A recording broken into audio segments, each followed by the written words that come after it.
आप जुड़े हुए हैं जीएम एजुकेशन में। आज हम चर्चा करेंगे NIOS DElEd clearance case supreme court. शुरुआत करते हैं। पश्चिमी बंगाल में चल रही थी शिक्षक की बहाली, और इसमें प्राथमिक शिक्षक बहाली में एनआईओएस डीएलईडी अभ्यर्थी को 28 नवंबर 2023 के सुप्रीम कोर्ट के फैसले के आलोक में मौका नहीं दिया जा रहा था। पश्चिम बंगाल के अभ्यर्थी बंगाल हाई कोर्ट गए कलकत्ता, और इस केस की सुनवाई हुई। इसमें पश्चिम बंगाल एजुकेशन प्राइमरी बोर्ड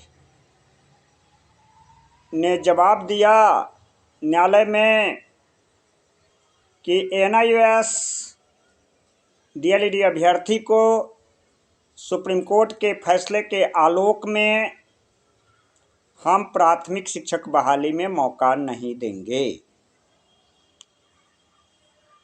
जिसका केस नंबर था 16,118/2023 में के फैसले में यह स्पष्ट बहस के दौरान ही स्पष्ट बंगाल प्राथमिक बोर्ड एजुकेशन एनआईओएस डीएलईडी अभ्यर्थी को प्राइमरी शिक्षक बहाली से जब मना किया, इसके बाद जो अभी यह केस पेंडिंग में है,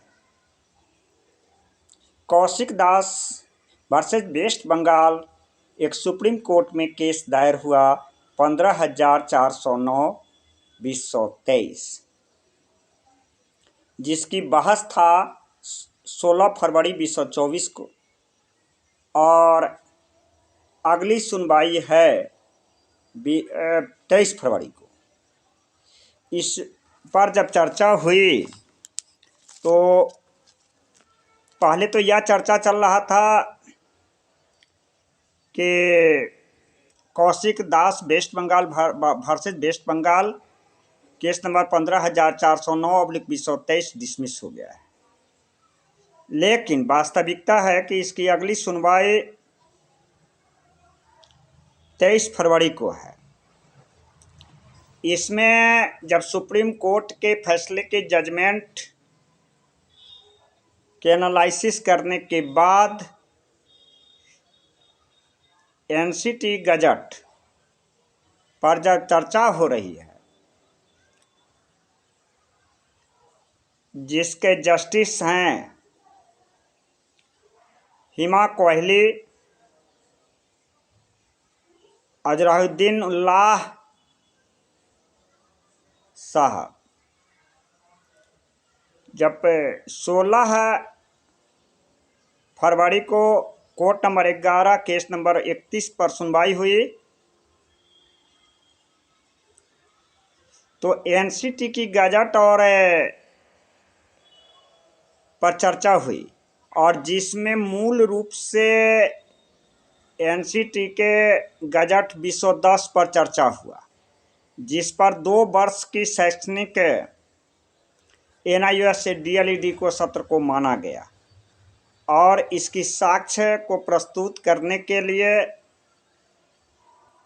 23 फरवरी को डेट रखा गया है। इसमें एनसीटी के गजट की नियमावली और विधान के डॉक्यूमेंट सुपुर्द करना है।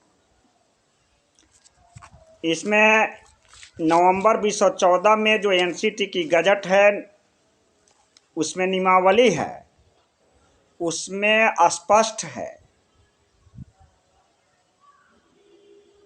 कि 2 शैक्षणिक सत्र / 2 वर्षीय, चाहे किसी के नाम से वह जाना जाता हो,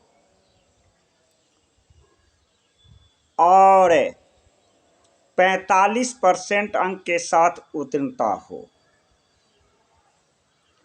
यह नवंबर 2014 के गजट में एनसीटी मिनिमम क्वालिफिकेशन जो तय किए हुआ है और उसमें अवधि की बात है, समय क्या है, और उसमें यह भी तय है कि यह पूरे जो 2 वर्षीय या /2 शैक्षणिक सत्र का कार्यक्रम 5 वर्ष के अंदर कंप्लीट करना है।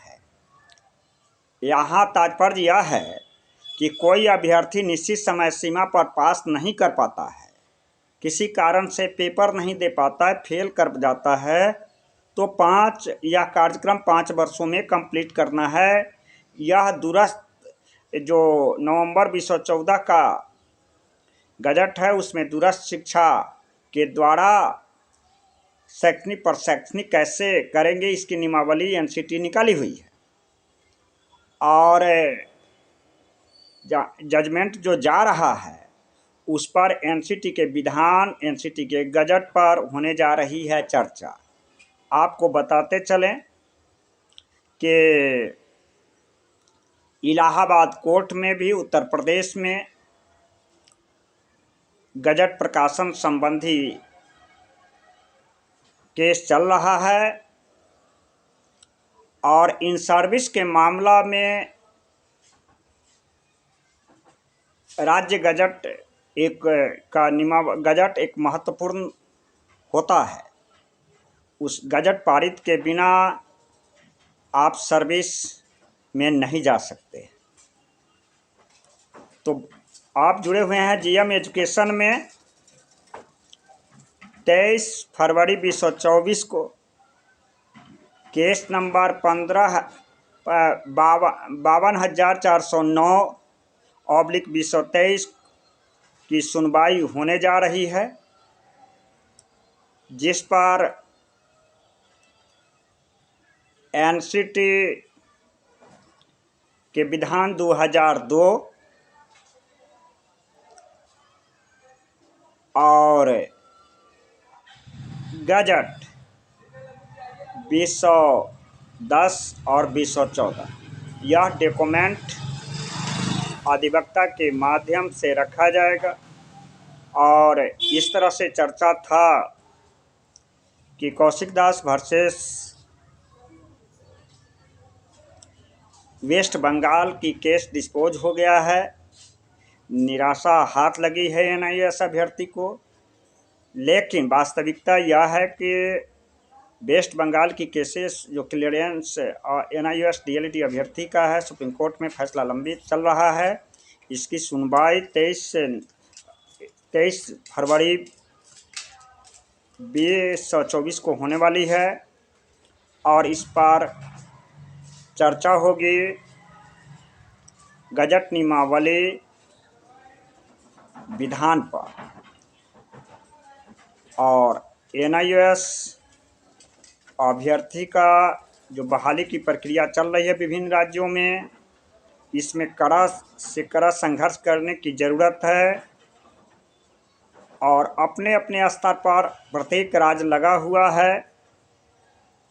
चिंता स्वाभाविक बात है। बिहार में भी शिक्षक बहाली चल रही है, बिहार में भी पटना हाई कोर्ट में केस चल रहा है, सुप्रीम कोर्ट में भी केस चल रहा है। हम लोग भी विचार कर रहे हैं कि पटना हाई कोर्ट में टीआरई 3 का समय नज़दीक होने के कारण टीआरई 4 में हम लोग अपने नेतृत्व में संचालन करेंगे। इस बीच में अगर फैसला आ जाता है तो अच्छी बात है। ज़रूरत है एनआईएएस अभ्यर्थी को पेशेंस और धैर्य रखने की ज़रूरत है। मेरा मोबाइल नंबर है 93 048 57 942। त्रिपुरारी झा। धन्यवाद।